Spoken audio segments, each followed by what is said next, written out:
ছেলেরা যদি 4টা বিয়ে করতে পারে তাহলে মেয়েদেরও 4টা কেন, মেয়েরা আরো বেশি করবে, কারণ মেয়েদের এনার্জি অলওয়েজ বেশি থাকে। ছেলেরা যদি 4টা বিয়ে করতে পারে তাহলে মেয়েরা পারবে না কেন? অবশ্যই পারবে, কারণ নারী পুরুষ সমান অধিকার। আর যদি একটা কথাই চিন্তা করি তাহলে মেয়েদের চেন কোনো কাজে লাগে না, চেন খুলে মুতার অধিকার তো তাদেরও আছে। মালে আসেন, একটা চাবি দিয়া যদি 4টা তালা খোলা যায় ওটাকে বলা হয় মাস্টার কি, আর একটা তালা যদি 4টা চাবিতেই খুলে সেটাকে বলা হয় খাঙ্কি। ধরেন আপনি 4টা ইঁদুর পালেন, আপনার কাছে গর্ত আছে একটা, বাহিরে অনেক বৃষ্টি, বুঝেনি তো ওয়েদার ডিমান্ড, এখন 4টা ইঁদুরের একসাথে গর্তে ঢুকতে হবে, তখন আপনি কি করবেন? ধরলাম উপরে নিচে মিলাই আরো 2টা আছে, হ্যাঁ, তাহলে 4 নাম্বার ইঁদুরটা কই যাবো? কানের ফুটা দা না নাকের ফুটা দিয়া? হ্যাঁ, তার মধ্যে মাসের মধ্যে 7 দিন থাকে লকডাউন।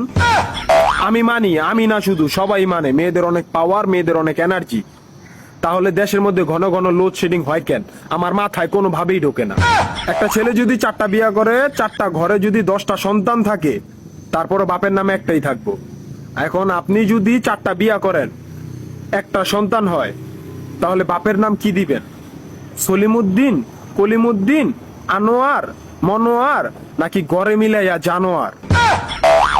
আপনি কি নারী না ঢাকা শহরের লোকাল গাড়ি?